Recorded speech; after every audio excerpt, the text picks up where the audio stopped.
Miqtë e mi, mirëdita dhe mirë se erdhët në transmitimin tonë të drejt për drejt, si çdo mesditë jemi në studion e emisionit Me Zemër të Hapur për të folur për të gjitha detajet dhe temat që kemi trajtuar pak ditë më parë në studion e emisionit tonë. Ju keni pasur mundësi të ndiqni në ekranin e televizionit News 24 si ekrani më i madh informativ në vend, rrëfimin e një gjysheje që në atë emision e mbajtëm anonim për shkak të akuzave të rënda që kjo gjyshe referoi në lidhje me mbesën. Një mbesë e cila kishte ardhur si rezultat i një dashurie të nënës së saj me një shtetas i cili aktualisht është në profesionin e avokatit dhe më pas vajza martohet në shtetin turk, vazhdon të jetë e martuar në shtetin turk dhe nga kjo martesë ka ardhur në jetë edhe një vajzë e vogël. Tashmë të dyja vajzat shkuan në gjendjen familjare dhe në certifikatën e nënës që u martuan me shtetasin turk. Gjatë emisionit të parë, shtetasi turk, ashtu siç edhe ka pretenduar në emision në transmetim të drejt për drejt, brenda 30 minutash, edhe pse kishte mbaruar emisioni Me Zemër të Hapur, mbriti në redaksinë e emisionit ton duke pasqyruar të vërtetën e tij. Të vërtetë të cilën do ta pasqyroj edhe sot. Për shkak të një teme shumë delikate që u trajtua gjatë emisionit të kaluar, ne ashtu si edhe gjyshen, sepse gjyshja kërkonte të dilte me fytyrën e saj, me emrin e saj, por kur bëhet fjalë për një temë ndaj të miturve, aktualisht edhe shtetasi turk të cilin e falenderoj e kam të ftuar në këtë studio, nuk dua t'ja përmend emrin, për shkak se AMA, Autoriteti i Mediave Audiovizive, ka ligjet e saj, kur bëhet fjalë për fëmijë dhe për tema sensitive të fëmijëve. Unë do t'rregoj, ju lutem regjia, të dalim në një plan të madh në këto momente, po, faleminderit, certifikatën familjare që emitura së bashku me shtetasin turk, me nënën dhe me motrën, është pjesë e trungut familjar të familjes së këtij shtetasi që ndodhet me mua në studio, madje këtë certifikat familjare kam edhe në gjuhën turke, origjinale, në studio. Shtetasi turk, emrin e të cilit nuk do ta përmend dhe do jeme barabartë ashtu siç kam bërë edhe me gjyshen e të miturës, ka dashur, ashtu si edhe gjyshja, ka këmbgulur fort madje, dhe rrezikuam në fakt të dështonte edhe ky transmetimi sotëm, por gjetëm mirëkuptimin në fund, kërkonte të dilte me fytyrë. Duke qenë se është babai ligjor i vajzës, e kemi vendosur me kurriz. Unë do ta përshëndes me njëherë pas materialit që do prezantoj regjia në këto momente, të përgatitur nga kryeredaktoria e emisionit Me Zemër të Hapur Anila Akmataj, do përshëndes jo vetëm zotrin, ai ka ardhur së bashku me përkthyesin e tij, i cili do jetë shumë korrekt në përkthimin që do bëj për audiencën. Besoj, por të ftuarat e ditës janë të njëjtat, zonja të nderuara në profesionin e tyre, zonjusha që kanë qenë dhe në emisionin e parë. Jo pa shkak, do ta tregoj vetëm pas pak pse janë këto dy zonja të nderuara në të njëjtin emision, me të njëjtat mendime, sepse duke qenë se kanë shfletuar dokumentacionin e të dyja palës, kanë pasur mundësi të flasin me të dyja palët, do jenë profesioniste të fushës, siç ndodh, nuk njohin asnjërin nga palët, i njohin nëpërmjet emisionit dhe do japin mendimin e tyre të panshëm. Ndjekim fillimisht materialin.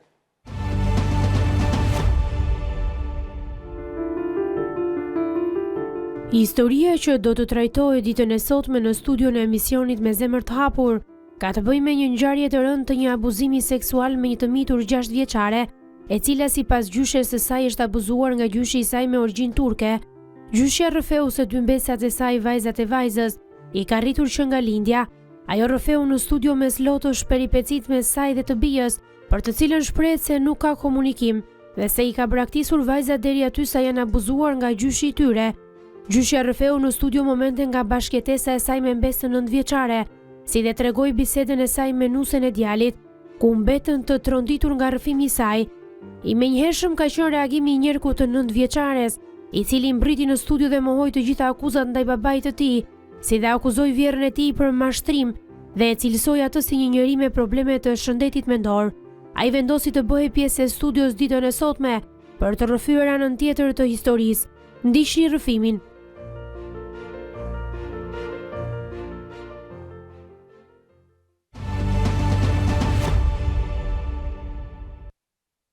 Mbas insertit të përgatitur nga kryeredaktoria e emisionit Me Zemër të Hapur Anila Akmataj, përshëndes me njëherë zotrin, përshëndetje zotri, mirë se erdhe në studion e emisionit Me Zemër të Hapur.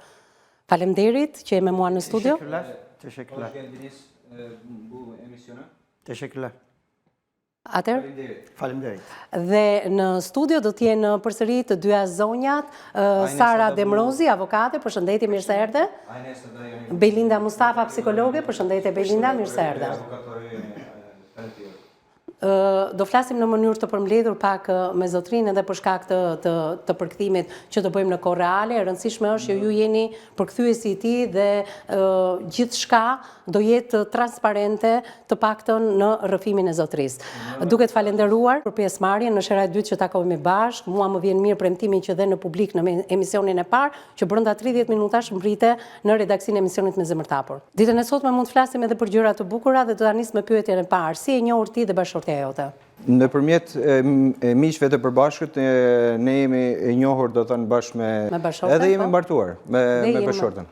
Aktualisht, si është gjendja juaj martesore? Shuanda, sis hala, jemi akoma të martuar. Sa kohë keni që nuk jetoni me njëri tjetrin dhe nuk keni komunikim me njëri tjetrin? Herën e fundit, babai i Sarës, bi zonjës, ka qenë i smur me kancer edhe normalisht në atë kohë, do thënë, e kemi quar, do thënë, në Turqi për të kuruar në Turqi, edhe ndërkohë, gjatë asaj periudhë kohët, kemi gjetur edhe nëpërmjet miqve tanë spitalin më të mirë. Nuk kemi takuar personalisht që në atë kohë, sene, Nejdi? Geçen sene, 2 sene önce. 2 vite më përpara, që i bie kohat që ato nuk janë takuar ball për ball, që ka qenë kur ka qenë Jati duke u kuruar. Pra, fizikisht që përpara 2 viteve? Fizikisht para 2 viteve kur Jati ka qenë duke u kuruar në Turqi nga kanceri. Verbalisht, kur ke folur, kur i ka dëgjuar zërin për herën në fundit? Në muajin gusht. Të gushtin e 2025-ës. Bu sene. Të këtij viti, 2025-ës. Të 2025-ës. Mirë, do doja të dija nga zotria, pra, duke qenë se na tregoi që ka 2 vite fizikisht pa takuar dhe ka kaq muaj pa komunikuar, si mund ta konsideroj martesën e zotrisë sot? Mund t'ja parafrazoj duke thënë se pati një smundje psikologjike, ka ikur, do thënë, nga Shqipëria, është në një shtet tjetër, do thënë, mund ta themi edhe vendin Mekë, edhe ka kërkuar fen atje dhe aty ka gjetë, do thënë, qetësinë. Kur ka ardhur për takuar nënën e saj në Rinas, pse ja ka dorëzuar vajzat? Dhe pastaj ka ikur në mënyrë shumë çuditshme. Bu konuyla ilgili ses kayıtları var, verebilirim. Për sa i përket kësaj Hasta olduğunu söylediği ve tedavi olmaya gittiğini, İstanbul'da tedavi aradığını ses kayıtları var, verebilirim isterlerse. Kam edhe voice-et për sa i përket zonjës në fjalë, ku thot vetë shprehimisht që unë kam qenë e smur, edhe thot shprehimisht që kam gjetur paqen edhe shpëtimin, do thënë, në Islam, duke shkuar, do thënë, në Mekë. Mund ta pyesësh pak zotrin, sepse në emisionin e parë nëna e saj ka deklaruar që ka mbritur në aeroportin e Rinasit, i ka dorëzuar vajzat dhe më pas ka ikur pas një lloj njoftimi. Por Amaja ka dorëzuar të dyja vajzat, si vajzën e zotrisë, si vajzën që ka birësuar, ja ka dorëzuar në aeroport. Pse ka ndodhur kjo? Është në ndjeni zotria? Kam edhe voice-et ku vetë e jëma e 2 fëmijëve, thot shprehimisht që unë ja kam lënë, do thënë, nënës time për t'ja lënë, do thënë, babait. Kështu që, do thënë, mund t'ju ai jap edhe me voice, do thënë, të shumë të qartë, do thënë, ku thot. Ku mund të specifikohet, do thënë, kjo gjë? Megjithatë, ne do flasim pak edhe për disa marrëveshje që këto kanë bërë përpara një noteri, ku vajzat në territorin shqiptar duhet të përkujdeseshin nga nëna e bashkëshortes, pra nga vjera e zotrisë. Përpara se dal aty, të lutem, se do dalë në një moment tjetër, mund ta pyesim pak zotrin, çfarë i ke treguar bashkëshortja për jetën e saj përpara se të martohej me zotrin? Kush është babai i vajzës parë? Të cilën ai e ka në fakt birësuar, por që vetë vajza është shumë falenderuese në lidhje me zotrin dhe për mënyrën se si i ka trajtuar, por nuk është kaq falenderuese për nënën e zotrisë, është për nënën, por nuk është për babain. Më kupton? Pra, ka bërë një dallim vetë vajza e bashkëshortes, që është edhe vajza e zotrisë, se tani ai ka birësuar, që me njerkun e saj, me nënën e njerkut, është shumë e kënaqur. Ama me babain e zotris nuk është fare e kënaqur. Dhe nuk do ta them pse, se nuk është vetëm ajo çfarë është trajtuar në emisionin e parë. Kemi edhe disa komunikime të gruas, pra midis nënës edhe vajzës, të gruas edhe vajzës, që deklarohet që ndoshta ka një sjellje të ashpër babai zotris. Mund t'ja shpjegosh shkurtimisht? Para se ne të martoheshim, foshnja ka qenë 4 muajsh, edhe ka qenë po gjyshja që e ka nxjerrë nga shtëpia bashortën aktuale me letra të zotris. Bashortën aktuale me letra të zotris, duke dhënë edhe duke specifikuar do thënë që është fëmia e një personi tjetër edhe ato para se të martoheshin zotria e ka ditur. Ben annesinin babasının ve bu devleti karıştırma istersen de yani. Unë kam qenë komplet i qartë për sa i përket gjendjes, edhe para se ne të thënë të martoheshim, unë kam marrë atësinë e fëmijës përpara se ne të celebroheshim, do thënë edhe duke e pranuar si fëmijën tim, papa se si një dallim do thënë midis. Ka treguar ndonjëherë zonja në fjalë se kush është babai, sepse në këtë studio në emisionin e parë u tha që ky person është shoku babait me profesionin avokat. Është e vërtetë kjo gjë, këtu dua të dal. S'ka asnjë lloj problemit, ajo është një njeri. A është e vërtetë ajo që ka treguar zonja në emisionin e parë? Dorumo, unun Söyledini Dorumo, ka bërë diyorum. Ta ka treguar bashortja dhe ty këtë gjë? Sadece ismini gördüm. Nuk e kam parë asnjëherë zotrin, por e di do thënë vetëm emrin e tij, do thënë edhe unë e kam pranuar fëmijën para se të martoheshim. A ka qenë shok i babait të bashortes, shok i vjerrit dhe a është avokat në profesion? Arkadaşı oluyormuş. Siz öyle bir şey biliyor musunuz? Pra, çfarë të ka treguar në lidhje me babain e Nuk më ka thënë një fëmijës? diçka, nuk më ka thënë. Nuk më intereson ajo pjesë. Na intereson të ne se çfarë dieni ka zotria, për të kuptuar në qoftë se zonja në emisionin e parë ka thënë të vërtetën apo jo, se deri në momentin që unë kam pyetur për babain biologjik të vajzës që ai ka birsuar, deri në ato momente jemi në një rrugë të drejtë që zonja ka treguar të njëjtat gjë që po tregonte zotria. Normal. Burada ne yazıyor? Onu sorsana. Burada ne yazıyor? Nuk e kam një djeni të tillë, nuk e di Nuk do është në djeni. Ta bëjmë pak shkurt sepse nuk arrim midis përkthimit edhe asaj çfarë thot zotria. Atëherë, zotria ka shkuar në komisariat dhe ka bërë disa kallëzime në lidhje me mbajtjen forcërisht të vajzës së madhe nga ana e gjyshes së saj. Pse policia, sipas mendimit të zotris, nuk ka marrë asnjë lloj mase ndaj kësaj zonje? Ndoshta për shkak të asaj marrëveshje notariale që ne kemi nxjerrë në pjesën e parë? Hocası aynı karakolda şef. Sepse kushërira e dytë e gjyshes, normalisht i shoqi kushërës dytë të gjyshes punon do thënë tek i njëjti komisariat si shef. Edhe normalisht do thënë ka influencën e tij, edhe ka influencën e tij për sa i përket do thënë marrjes të. Po pse shkon tek ai komisariat kur ka edhe instanca më të larta se sa ai komisariat? Niye sadece karakola gidiyorsunuz? Çocukların doğum kaydı orada. Sepse do thënë fëmijët janë të regjistruar në atë zonë. Dhe i përket do thënë asaj zonë, i përket ai rajon. Po kur ai rajon nuk funksionon, atëherë ka dhe institucione më lartë se sa ai komisariat. Dhe mund të shkojë edhe në institucione të tjera për të paditur në mënyrë të drejtë për drejtë, me emër dhe me mbiemër policin i cili është i afërm i kësaj familje. Nëse doni do të mund të shkojmë bashkë. Okej. Jo, unë e bëj thirrje në mënyrë të drejtë për drejtë. Okej. Mund të ta bëjmë në mënyrë të drejtë për drejtë, thirrje nga studio emisionit Me Zemër të Hapur. Zotria, pasi të mbaroj ky emision, shumë pranë ambienteve të televizionit News 24, gjendet një nga këto institucione për cilat flasim. Sa vite kanë jetuar vajzat në Turqi? Vajza parë 3 vjet, ikinjise. 5 sene oldu. Ndërsa vajza e dytë 5 vite. Atëherë, me kë kanë jetuar në familje? Kiminle yaşadılar. Pra, babai, nëna, apo tjetër? Kendime ait evimde annem ve babam ve bakıcısının kanë jetuar tek shtëpia ime, do thënë që ndodhet në Turqi, bashkë me babain edhe nënën, bashkë edhe nën mikëshyren e një dadoje që rrin gjatë gjithë kohës do thënë aty. E kuptuam.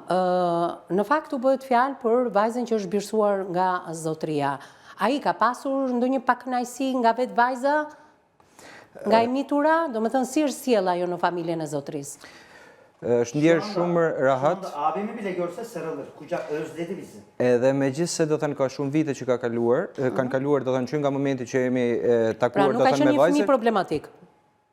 Megjithëse nuk ka qenë ka shumë vite do thënë mund të më përqafoj do thënë edhe xhaxhain e tij që është vllai im, po gjithashtu edhe mua. Atëherë, e mitura, unë e thash edhe pak më përpara, mund t'ja thuash edhe zotrisë, edhe për këtë gjë e falenderoj, sepse nuk është sjell asnjëherë si njerëk me vajzën, por sjell si një baba me të, nuk ka probleme as me nënën e tij, me gjyshen, por as me xhaxhain, që e përqafon edhe ju e thatë shumë mirë, por vetëm me një person nga familja e zotrisë për cilin mua më vjen keq, për gjyshin. Për babajin e zotrisë që kemi të ftuar në këtë studio. A mund t'ja thuash pak çfarë problemesh ka, se ne disponojmë edhe një video ku midis nënës edhe vajzës, kur gjyshi i saj ka qenë i smur dhe ju e thatë përpara 2 vitesh, në largësi, telefonoheshin me njëra tjetrën, në gjuhën angleze, e mitura është shprehur që përtej asaj çfarë ka pretenduar gjyshja në emisionin e parë që është shumë e rëndë dhe nuk po e përsërisim më, për shkak se kemi një zotëri të nderuar sot, ka shprehur edhe një dhunë fizike që ndoshta babai i zotërisë ka ushtruar ndaj të miturës. Le t'ja themi pak, që ajo ka qenë shumë e kënaqur me të gjithë, i vetmi person me cilin ka pas probleme është gjyshi. Pse? Bence nenenin hastaneye gidip tedavi olması gerekiyor. Sorun burada. Sipas mendimit tim, i vetmi problem do të thënë që ndodhet në këtë rast është vetëm sepse gjyshja e vajzës të parë të zotërisë, gjyshja e vajzës të parë të zotërisë. Vjera aktuale e zotërisë, po? Vjera aktuale e zotërisë. Acil şu an. Acil o çocuğun psikolojisi bozuk şu an. Ben biliyorum. Duhet të shkoj do thënë të vizitohet sepse ka probleme do thënë të shëndetit mendor, edhe normalisht edhe fëmia si shkak pasojë do thënë ka edhe po jeton një ambient që nuk është Në fakt, për dijenin, vëre në dijenin zotrin, e mitura në fakt nuk ka këtë raport me gjyshen. Gjithçka që e mitura ka në raport me babajin e zotris, pra me gjyshin nga babai birësues, e ka shprehur në fakt tek nëna, e cila sot të ndodhet në Arabi Saudite, por edhe tek nusja e dajës, jo me gjyshen. Pra, bie poshtë pretendimi zotris. Mund t'ja themi? Anlamadım. Reklama Geregjis tek Ardaniani anë të. Do kthehemi mbas reklamave. Reklama, do mendohesh për këtë pyetje, reklama dhe rikthehemi me njëherë në pjesën e dytë të këtij emisioni.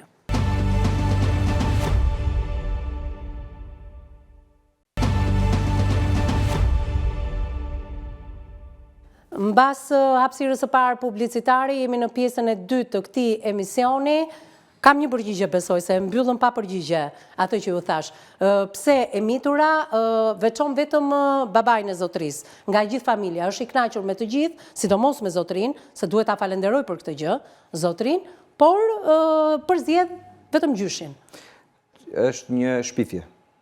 Po pse duhet ta bënte e mitura, duke qenë se ju keni qenë e kënaqur me të miturën dhe unë prandaj bëra pyetjen e parë, që pas ka qenë një fëmijë pa probleme në atë familje. Ne söylememi istiyor? Atëherë pse duhet të gënjej? Söylememi istiyor? Po ju përkthej, do thënë, çfarë doni që t'ju kthej përgjigje? Ne duymak istiyor?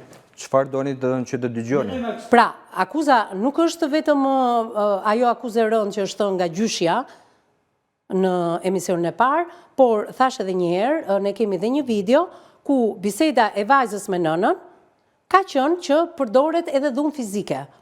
Kush ka përdorur dhunë fizike?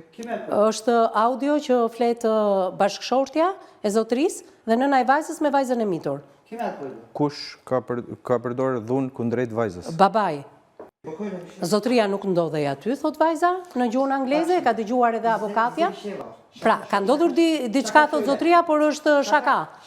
Atëherë ka një diçka do thënë te kjo situatë që do të thotë gjyshja, jëma e zotërisë edhe gjyshi i ati i zotërisë, normalisht brenda tyre do thënë kanë bërë vetëm një lojë edhe një shaka, do thënë që i bie ndërmjet fëmijës edhe gjyshës i është bërë vetëm thjesht një pra, shaka. Pra ju thoni që e mitura nuk ka kuptuar shakan nga realiteti?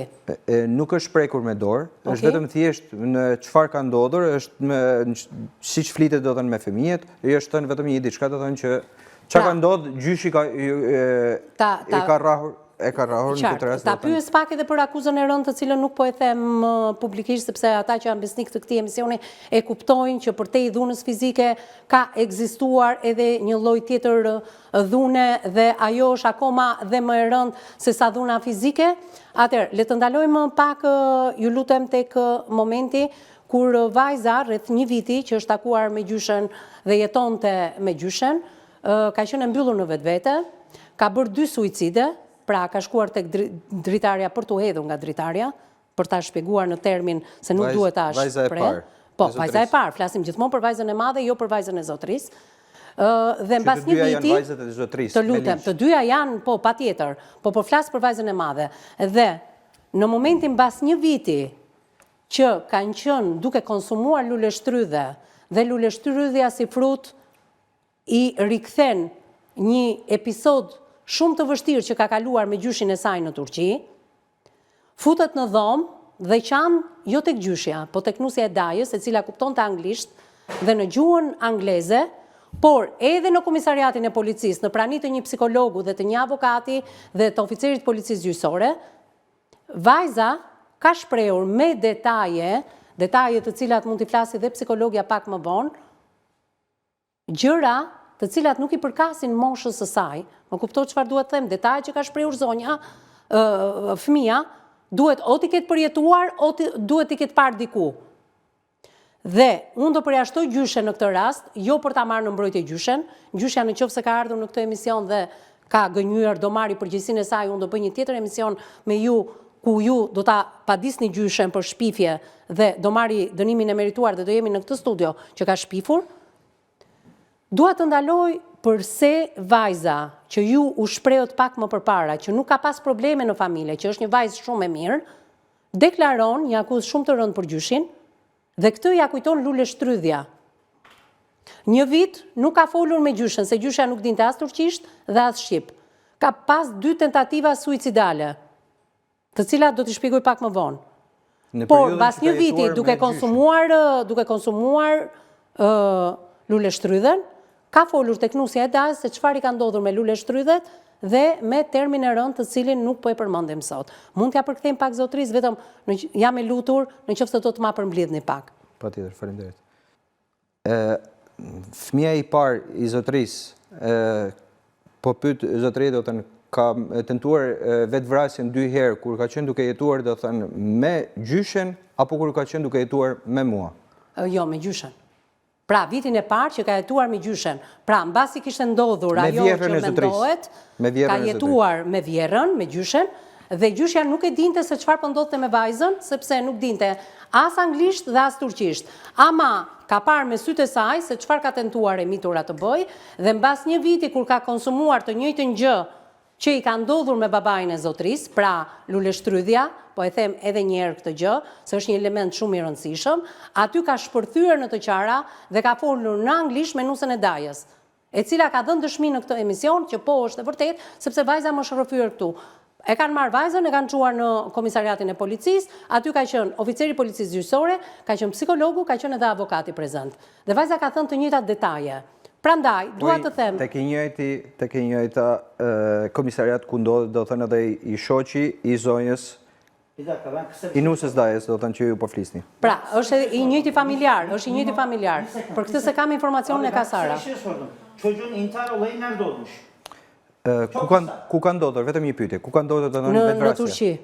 Në momentin që zotria... Në Turqi, kur ka qenë duke jetuar me këtë, apo... Zotria nuk ka qenë në shtëpi, se ka qenë për punë, nëna ka qenë duke u kujdesur për gjyshin, ka qenë vetëm nëna e tij edhe motra. Peki bunu kim nasıl anlamış? Po si e ka kuptuar, do thënë, që ajo është quar, do thënë, si e kanë kuptuar, do thënë, që fëmia ka tentuar vetvrasje në Turqi, duke ka qenë... Jo, nuk më kuptove, zotri. Vetvrasja, tentativa suicidale, se nuk duhet i mëshojmë, të lutem, nuk duhet i mëshojmë këti termi në këtë fash orari. Atere, të lutem, vetvrasjen e ka tentuar me gjyshen në Shqipëri, pasi i ka ndodhur ajo që i ka ndodhur në Turqi. A mund t'ja thuash pak, tentativat vetvrasjes i ka tentuar me gjyshen në Shqipëri, pasi i ka ndodhur ajo që i ka ndodhur në Turqi, të lutem. 1 vit ka jetuar me gjyshen, ka treguar mbas 1 viti. Pra, edhe njerë, tentativat e vetvrasjes ka ndodhur në Shqipëri, tek gjyshja që ishte ftuar në studio. Në cilin vend? Ku në Shqipëri? Tek shtëpia e gjyshes. Ka jetuar me gjyshen rreth 1 viti. Pas 1 viti, sepse gjyshja nuk kuptonte as anglisht edhe as turqisht, i ka treguar nusës së dajës kur po konsumonte lule shtrydhe. Normal. Në gjuhën angleze. Mund ta themi? Po, zotëria po thotë do thënë që normalisht i është dhënë dëshmia i është dhënë kushërirës ose nusës dajes do thënë që i nuk ka folur me gjyshen, por në këtë rast ka ndodhur do thënë komunikimi do thënë me personin që po ka do thënë bashorti i saj ndodhet do thënë tek komisariati numër aq që i bie do thënë mendimet për pretendimet e zotërisë. Okej, qartë. Normalisht do thënë ju thash edhe përgjigjen tani ose po ju po merrni edhe përgjigjen tani pse do thënë kjo situatë është zgjatur kaq shumë sepse pikërisht shefi që ndodhet në komisariatin numër 4 është i lidhur do thënë është bashorti i personit që është dhënë do thënë dëshmia për fëmijën do thënë duke thënë që fëmia në gjuhën angleze ka shprehur do thënë ato akuzat të rënda që janë bërë kundrejt babait të zotërisë. Mund të them edhe diçka tjetër, do thënë. Kjo zonja që ka ardhur këtu, do thënë, kjo zonja që ka ardhur këtu, që thotë që ka folur fëmia me mua, do thënë anglisht, ajo nuk din anglisht. Po thet gënjeshtër. Mund ta vërtetojmë Nusja e dajës nuk di anglisht. Nusja e dajës nuk din anglisht. Okej. Nusja e dajës nuk di anglisht. Bashka bir şey daha söyleyeceğim. Mund t'ju them edhe diçka tjetër, ju lutem. Po? Po thët do thënë për fëmijën tjetër, nuk po dua do thënë fëmijën e zonjës dallëndyshe. Po? Që kanë edhe një fëmijë do thënë që ka është autik edhe kanë pas një problematik do thënë të tillë edhe kanë pas edhe një dhunë në familje do thënë vetë nga zonja do thënë paktën mbas të saj do thënë që thotë zotëria që sa e kam kuptuar drejt. Edhe tek Ardani janë 21 Pra vjera e zotërisë në këtë studio është agresive edhe me djalin e saj autik. Kemi edhe një regjistrim kur vetë bashortja e zotërisë thotë që babai i vjerri në këtë rast do thënë i zotërisë bashkë me fëmijën autik kryejnë marrëdhënie seksuale që ka thënë do thënë pikrisht kjo gjyshe që ju po flisni do thënë në këtë rast. Edhe i kemi me regjistrim vetë nga bashortja edhe nga e bija e të dy. Atëherë, në këto momente, duke qenë se kemi marrë një dëshmi tronditse nga shtetasi turk në lidhje me familjen e bashortes së tij, përfshirë këtu edhe gjyshen e të miturës, dua t'i bëj thirrje të gjitha autoriteteve të shikojnë me përparësi se çfarë ka ndodhur me një të mitur. Nëse kjo e mitur është manipuluar për thënë gënjeshtra në lidhje me gjyshin apo babain e zotërisë turk që kam në këtë studio, apo është e vërtet gjithçka çfarë ka rrëfyer e mitura tek familjarët e saj. Prandaj po përdoret një e mitur qoftë për thënë të vërtetën, qoftë për thënë edhe gënjeshtrën dhe manipulimet që me sa duket zotëria turk i tha i ftuar në këtë studio tha që brenda komisariatit ku bëhen të gjitha denoncimet dhe nuk merren parasysh që gjyshja mban peng përkundrejt babait të dyja vajzat, po ashtu po në këtë komisariat është i përfshirë edhe një familjar i tyre për akuzën e rëndë që e mitura ka shkuar dhe ka rrëfyer për sa i përket gjyshit të saj nga ana e babait zotërisë turk që kam të ftuar në këtë studio. Ndjekim publicitetin e dytë dhe do rikthehemi në pjesën e tretë për të marrë mendimin e specialistëve tona. Në të dyja rastet po përdoret një mitur, prandaj kur bëhet fjalë për të mitur, të gjithë autoritetet dhe shteti duhet ngrihet në këmbë për të zbardhur të vërtetën. Ne do jemi këtu për të thënë, nëse gjyshja ka treguar diçka të gënjeshtër dhe do marrë dënimin e merituar, apo e gjithë familja e gjyshes dhe që bashkëpunëtor ka një punonjës policie, apo nëse mbi të miturën ka ndodhur ajo çfarë e mitura ka rrëfyer. Ndjekim publicitetin dhe rikthehemi në studio.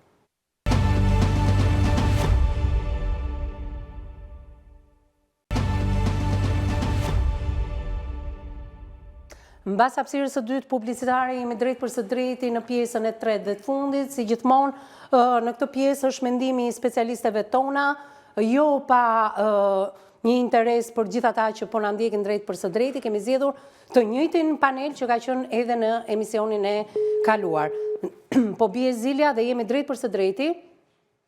Shpresoj të na përgjigjet zonja në fjalë. jam e nusën e Dajës, sepse për nusën e Dajës ku emitora është rrëfyer, paktën nga zotëria turq që kemi të ftuar ditën e sotme në këtë studio, është thënë që nusa e Dajës nuk di asnjë fjalë në anglisht. Unë do ta ritelefonoj edhe një herë. Ju e dëgjuat që nga numri i regjisë zonja në fjalë nuk u përgjigj. Dëshmia e kësaj zonje u mor edhe në emisionin e kaluar. Shumë lehtë ne mund ta kuptojmë në transmetim, duke qenë se Sara mund ta bëjë një përkthim të sajin në gjuhën angleze me zonjën në fjalë, për të kuptuar në qoftë se nusja e Dajës është e vërtet akuza, paktën të vërtetojmë një nga akuzat e zotërisë në studio.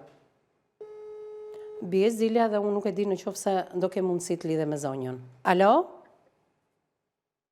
Alo, përshëndetje. Përshëndetje, po më thuaj. Ju morëm pak më përpara nga numri i regjisë dhe unë jam Evisa Meti, drejtuesja e emisionit Me Zemër të Hapur, po të bëj këtë telefonat nga numri im personal. E dashur, në këtë studio, si përpara 2 ditësh që kemi pas vjerën tënde, sot kam shtetasin turk dhe ai thot si ka mundësi që emitura është rrëfyer tek ty në gjuhën angleze. Ai pretendon se ju nuk dini anglisht. Jo, unë di anglisht. Unë kam mbaruar shkollën, ku ka njëri që nuk di anglisht sot? Në këtë studio, tani është e turpshme që në fakt unë kam të ftuar në studio të njëjtën avokate si përpara 2 ditësh dhe në fakt avokatja di gjuhën angleze dhe mund të komunikosh në gjuhën angleze bashkë me të, në qoftë se është e mundur. Megjithatë kërkoj nga përkthyesi i zotërisë turk të thotë për nusën e Dajës që ajo thotë, nuk ka njeri thotë që nuk di anglisht dhe unë kam mbaruar shkollën thotë. Të lutem më mirë kupto. Me sa di unë do të nuk dini anglisht. Me sa di zotëria, nuk di anglisht. Tani, që zonja thot, ka mbaruar një shkollë dhe di gjuhën angleze dhe sot, në ditë e sotme, s'ka askënd që s'di anglisht, atëherë? Sepse me mu do thënë ajo nuk flisë asnjëherë anglisht, do thënë. Por ne kemi dhe komunikimin që vajza flet me bashorten, me nënën e saj, me bashorten e zotërisë flet në gjuhën angleze. Ju e keni dëgjuar pak më përpara. Që flet me tjomën e saj në gjuhën angleze. Me bashorten e zotërisë. Bashortja e zotërisë, nëna e vajzës, nënë e bi flasin në gjuhë angleze. Cila prej atyre po flasim do thënë, është njëra do thënë që është në Sarand, njëra që është në... Bashkëshortja e zotërisë flasim. Po, e kuptoj. Nëna e të miturës. Personi që po flisni tani do thënë, është ajo që është në Sarand, është njëra do thënë që është në Athinë. Zonjë edhe njerë, shtetasi turk por më thotë, je nusja e Dajës që jeton në Sarand, apo jetoni në... Në Athinë. Në Athinë, apo? Si? Gruaja e Dajës. Urdhro? Gruaja, pra kush jeti? Kush? Ti ku jeton? Ti ku jeton? Në shtëpi me gocën. Në Tiranë? Po, në Tiranë, në Vjerë. Në Tiranë. Në Tiranë nuk di të thënë që ka një tezë. Po mi pra, nuk di zotëria, po zonja jeton në Tiranë edhe jeton me zonjën. Kush nga ju ka jetuar në Kosovë edhe në Sarand? Edhe në Greqi? Janë motrat e Vjerës. Motrat e Vjerës, po ne nuk flasim për motrat e Vjerës, ne flasim për nusën e Dajës. Ju jeni nusja e djalit të dallandyshes. Mirë zonjë, unë të falenderoj dhe ndjes edhe njerë për shqetësimin. Ndjes. Falenderit shumë. Atëherë mund t'ja bësh përkthimin ashtu siç duhet, nuk mund të dalim tek tezet e bashkëshortës, ndërkohë që flasim për kunatën. Kështu që herë tjetër duhet ai ta ketë të qartë. Atëherë, përpara se të flas në gjuhën ligjore, Sara, do të flasësh sepse unë kam një dyshim shumë të madh. Ky fëmijë po manipulohet nga të dyja palët. Njëra palë nga të dyja gënjen. O ka ndodhur ajo që ka ndodhur, ose nuk ka ndodhur dhe të gjithë po gënjejnë. Pra, nusja e Dajës po gënjen, po gënjen e mitura, po gënjen gjyshja. Dhe këtu do jemi prapë, do t'i demaskojmë në këtë studio dhe do jetë turp nëse kanë gënjur. Komplet të kundërta. Po, mund t'i bëni përkthimin, ju lutem. Njëra palë thotë që ka ndodhur abuzimi, ka ndodhur çfarë ka ndodhur, pala tjetër e kundërshton plotësisht dhe thotë që... Flasim për dhunë, jo me terma të tilla, të lutem më mirë kupto. Sepse kemi dhe dhunën fizike që kemi dëgjuar në komunikimin nën bi. Ndërsa pala tjetër thotë që nuk është e vërtet dhe gjyshja që ka rrëfyer këtë histori ka probleme të shëndetit mendor dhe nuk është person i besueshëm. Kemi nga ana e gjyshës një kallëzim të bërë në prokurorinë e Tiranës, si dhe në komisariat, të cilit ne nuk e dim se si ka ecur, në cilën pikë ndodhet, nuk e kemi këto informacione. Nga ana tjetër kemi të babain që thotë që ka shkuar në komisariatin numër X, ka tentuar të bëj kallëzim, po për shkak të shoqërive, njohjeve që mund të ndodhen aty brenda, nuk e kam bërë dot. Nëse është e vërtet kjo është e tmerrshme pastaj. Po atëherë ka organe kompetente për këtë punë, por më habit sepse zotria ka avokat dhe ka deklaruar disa herë që unë kam avokatin tim dhe më habit që avokati i tij nuk e ka uzuar se në cilin institucion të drejtohet në raste të tilla, sepse vetëm me atë punë merret. Kemi përsëri gjyshen që tregon që vajza ka treguar atë rrethimin me lule shtrydhët me shumë detaje të forta. Nga ana tjetër, i atje kundërshton edhe këtë.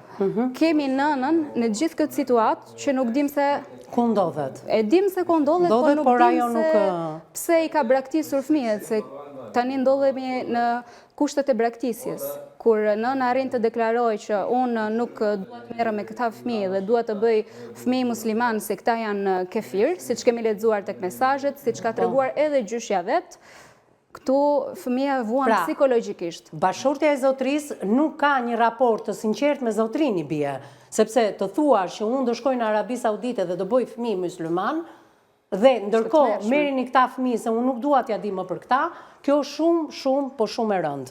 Dhe ndërkohë nga gushti deri në këto momente ajo është e zhdukur dhe pa folur për as me bashortin dhe as me fëmijët, as me nënën dhe me askën tjetër.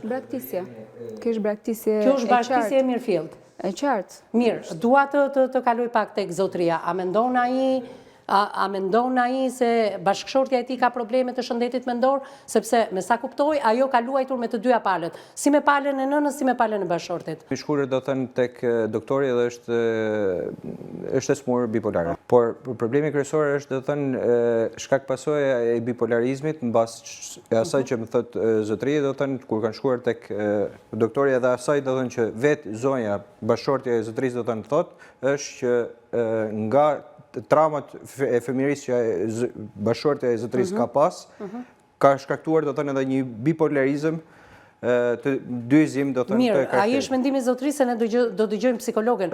Por a mendon se kjo zonjë ka luajtur me të dyja portat si me bashkëshortin, si edhe me familjen e saj? Për ta precizuar do thënë sepse për ta përkthyer do thënë në mënyrë korrekte, është ajo që ka thënë vetë bashkëshortja e zotërisë, që ne kemi shkuar tek doktori edhe nuk është hamendësimi i zotërisë.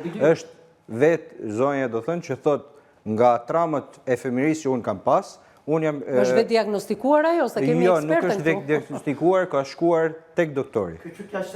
Jo, që traumat e fëmijërisë kanë çuar këtu, që ajo ka pasur prindër të divorcuar e kuptojmë. Që ka një vëlla me autizëm edhe këtë e kuptojmë, që ka jetuar shumë kohë me babain edhe këtë e kuptojmë, që babai, kur ajo ishte studente, e ka dërguar tek shoku i tij dhe me shokun e babait ka bërë një fëmijë, që është fëmia i madh i zotërisë, edhe këtë e kuptojmë. Por le të lëm pak, kanë qenë traumat e fëmijërisë, pikërisht kjo diagnozë, unë e marr me rezerva, se do flasi pak edhe specialistja e fushës. Po mund të jetë edhe trashëguar, mund mos jetë traumë në vetvete. Patjetër që po. Po. Por mund tjetë edhe një amplifikim i kauzës do thënë fillestarit do thënë të asaj gjës. Qartë. Mundet ta trashëgoj dikush si pas mendimit zotërisë, se do pyes edhe zonën. Mund ta trashëgoj në një nga vajzat e saj? Apo ajo vete ka trashëguar nga dikush tjetër? Unë nuk jam doktor. Jo, çfarë mendon? Mund të japë një mendim. Por në mënyrë kategorike do thënë unë nuk mendoj do thënë që janë ashtu, edhe nuk jam doktor. Këtë e cakton dikush tjetër. Por në moment do thënë që fëmia im i parë qëndron akoma do thënë me gjyshen me vjerrën time, ajo do jetë shkaku do thënë që ajo ndoshta mund të evolojë do thënë edhe një bipolarizëm, duke qenë se ka një predispozitë do thënë gjenetike që të ketë një situatë të tillë. Nuk mund të sjell do thënë vajzën e dytë këtu në Shqipëri, sepse gjitha dokumentet janë në dorën e gjyshes vjerrët zotërisë. Ka pasaportë shqiptare vajza e dytë? Ikinxhi. Varmi. Pasaportë turke ka? Pasaport turke, jo të lutem, Sara. Flasim shqip se është përkthyesi. Vajza vogël, ka pasaport turke dhe shqiptare?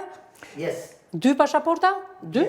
Dy pasaporta. Dy pasaporta. Şöyle bir deney yapalım. Thot që unë jam më se i gatshëm që të sjell do thënë fëmijën e dytë që unë kam, që po i rritet do thënë me babain edhe nënën time. Edhe kjo nuk është normale. Nga ekspertët do thënë përkatës, të i marrin të dy fëmijët e mi, edhe të konsultohen do thënë me ekspertët përkatës, edhe ato të vendosin se me cilën palë këto fëmijë po rriten më mirë. Me situatën, po i përkthej ju lutem. Me situatën që ndodh tani do thënë me gjyshen që po ose vjerën e zotris apo me babain edhe nënën e tij.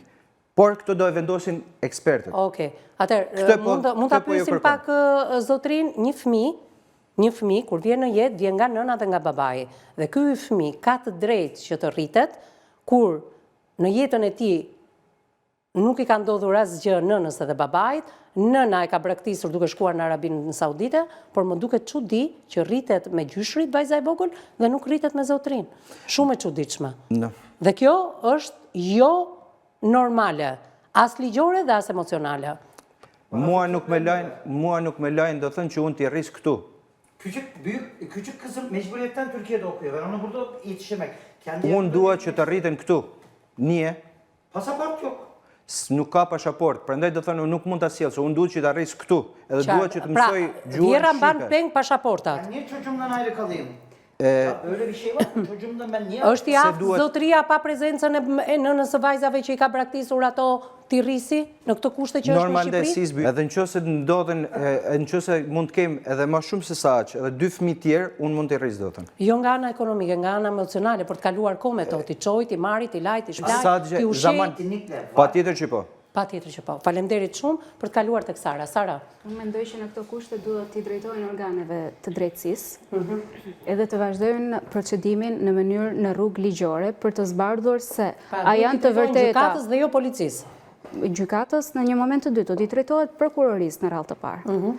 A janë të vërteta këto akuzat apo jo, do zbardhet njëherë hetimi që ka bërë gjyshja, hetimi që ka kallëzuar gjyshja, edhe do të zbulohet e vërteta në qoftë se fëmia është apo jo.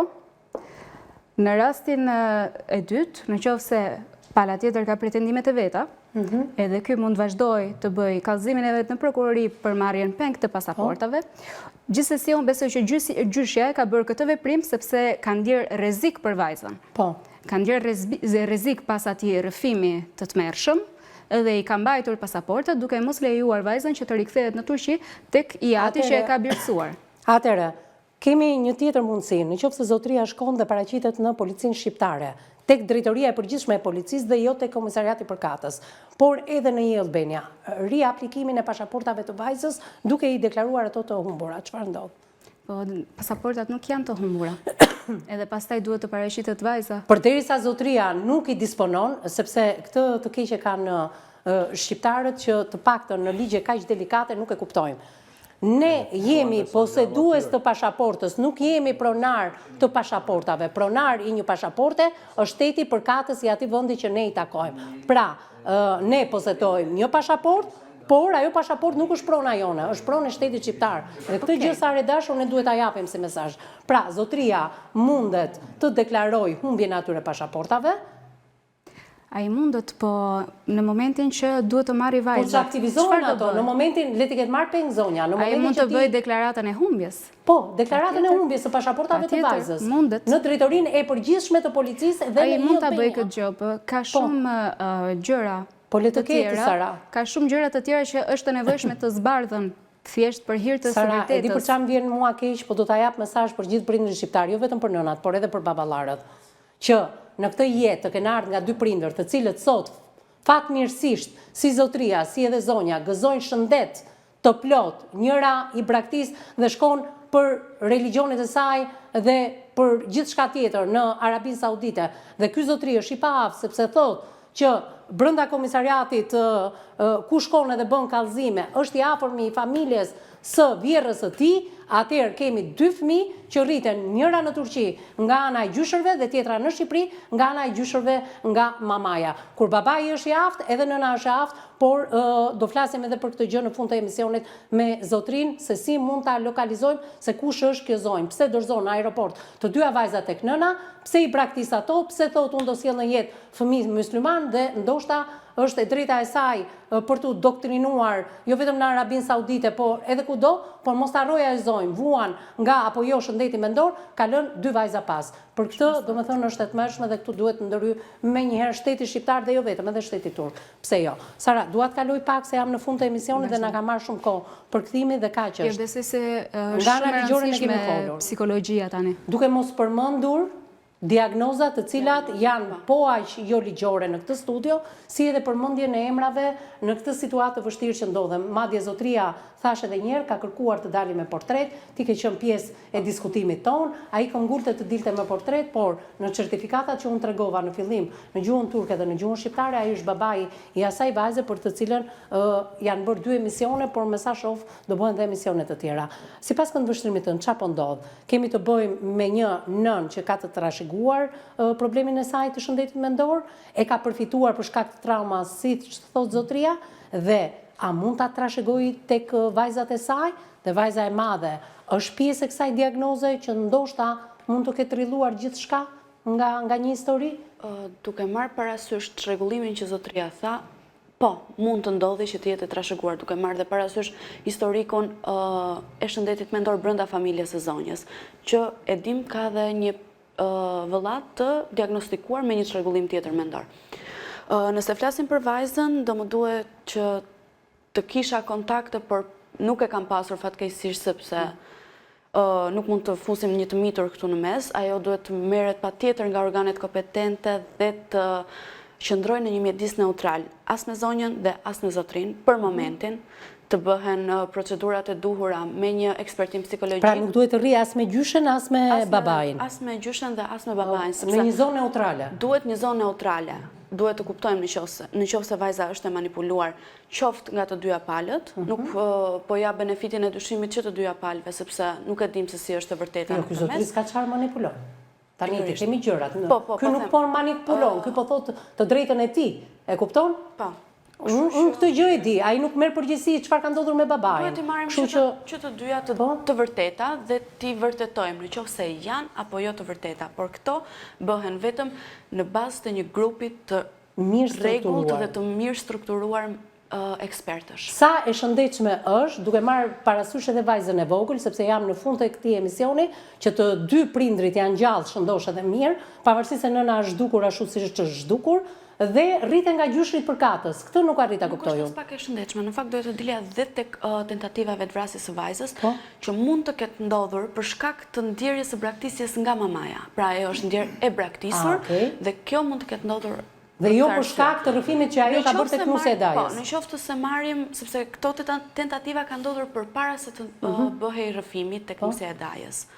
Në qoftë se mbaj mend. Pra, kur qëndronte me gjyshen në Shqipëri, me gjyshen nga mamaja, nëna e nënës. Braktisja e nënës është shumë e përjetueshme ndaj fëmijës. Mendon se do ta ketë kuptuar se biseda në aeroport ka qenë midis gjyshes, nënë e bi, jo midis këtyre të miturave. Kontakte me maman.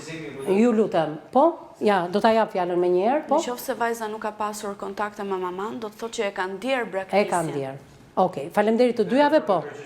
Tek përkthimi edhe zotria është i gatshëm si nga ana e kohës, si nga ana e kushteve ekonomike, që të jetë në dispozicion që t'i rrisi fëmijët. E kuptoj këtë gjë. Por duke precizuar do thënë që ishte E tham, që ai është i gatshëm edhe nga ana shpirtërore, se investimi një fëmijë është larja gatimit të harxhosh kohë me fëmijën, ti çosh në përkurse, nuk ka nevojë vetëm pjesa ekonomike.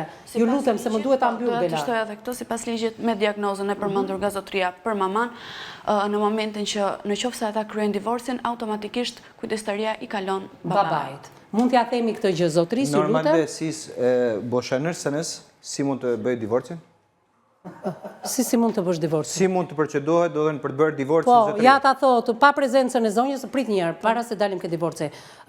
Je drejtuar ambasadës së Arabisë Saudite në Turqi ose në Shqipëri për kërkimin e bashortës tënde? Unë çdo muaj do të një qoj para të qera dhënësit dhe dhënë që ndodhet në Arabi Saudite edhe i dërgoj do në çdo muaj do të në lekët e qiras për të qëndruar bashortja ime aktuale. Po atëherë pse thotë si duhet ta bëj unë divorcin, kur çon para do të çosh edhe letrën edhe kërkesës për divorc. Që nga gushti. Ya bizim boşanmamız önemli değil. Onun Ore, këto mund të mos divorcohen, se po i divorcoj me zor, por një grua që praktis fëmijët edhe hikër në Arabi Saudite se kuptojmë. Unë kam qenë një bashorti i mirë. Jo, dakor. Do ta kërkoj apo jo divorcin? E do zotëria divorcin? Boşanmak istiyor musun? tabii. Patjetër që po. Do ta kërkoj. Patjetër që po. Sara, në kushtet që nuk kemi komunikim me zonjën, unë e di që nëse kërkon një rapal, procedura si vazhdon edhe divorci zgjidhet, se zotëria kujton me që s'është zonja, nuk bëj do divorcin, por ky divorc ndodhet. Të lutem përktheja pak. Zakonisht seanca e parë në gjykatën civile është një seancë pajtimi ku duhet të jenë prezente të Mund dy ta ulim pak palët. zërin, ju lutem. Po. Ku duhet të jenë prezente të dy palët me pyetur a doajnë të divorcojnë apo jo, edhe do tentohet t'i pajtohet jo forcërisht, normalisht është një sugjerim. sugjerim. Në komunikim me zonjën, për shkak të religionit të saj, të lutem. Personi duhet ngrej një padi njëherë, një padi civile në gjykatën e Tiranës, si drejtohet një avokati që të ndjeki gjitha procedurat. Nëse ky zotëri i pago ka qira në Arabinë Saudite bashkë me lekët e paras, mund të tregoj shumë raporti i këtyre më duket goxha disfunksional edhe si nuk jam askush për t'i paragjykuar, por që duhet ta shohin se si edhe cila është më e mira për vajzat. Nëse zotëria është gati t'i tregoj kujdes edhe të marrë përsipër rolin e plot të një babai, atëherë mirë se të vi, të vazhdoj. Po duhet të zbardhim një herë atë problemin shumë për të tjetër. folur ditën e sotme, por na mori shumë kohë edhe zotëria në kthimin e përgjigjeve, por edhe për kthimin që kemi bërë në kohë reale. Duke falenderuar zotërinë që bënte për kthimin, falenderoje edhe shtetasin turk, se s'dua t'ja përmend emrin as atij. Faleminderit që ishe në emisionin Me Zemër të Hapur. Sadopak kemi zbardhur dhe kemi dëgjuar Me Zemër të Hapur rrëfimin tënd. Çdo gjë që do ndodhi në gjithë këtë histori, ne do jemi të gatshëm për dëgjuar jo vetëm ty, por edhe palën tjetër. Çfarë do që të vendosin institucionet, jemi transparent për t'i thënë publikut se kush nga palët ka pasur të drejtë. Atëherë, ma përkthej të lutem. Duhet shikoj datën edhe fëmijën e parë, sepse kam vite edhe që nuk e shikoj edhe fëmijën e parë në moment. Nuk e marrim dot përsipër, gjithsesi do pyesim avokatën pasi të mbaroj dhe të më lejoni mbylljen e emisionit. Ju falenderoj. Faleminderit shumë. Por do ta vazhdojmë këtë histori, të vërtetës do t'ja u themi shqiptarëve se çfarë do ndodhi, kush nga palët ka gënjur apo kush nga palët ka të drejtë në gjithë të histori, vetëm ju lutem edhe një herë institucioneve shqiptare, ju të rreqë vëmendjen. Kemi një të mitur e cila ka gënjur apo jo, po përdoret nga kush, le ta gjejnë institucionet dhe në një ambient neutral, siç u tha edhe në studio, pa jetuar me gjyshën dhe pa jetuar me babain, sepse nëna tashmë i ka braktisur, ju lutem merrin në mbrojtje voglushën dhe ajo tregoj të vërtetën. Kush e ka manipuluar për të gënjur apo nëse e mitura tregon të vërtetën, personi që ka abuzuar apo e ka ushtruar dhunë fizike mbi të marrë dënimin e merituar dhe shteti shqiptar të kërkojë ekstradimin e shtetasit turk këtu në Shqipëri. Bashkë ndajemi këtu të nderuar miq për të ritakuar në ditët në vijim. Deri atëherë më ritakofshim së bashku.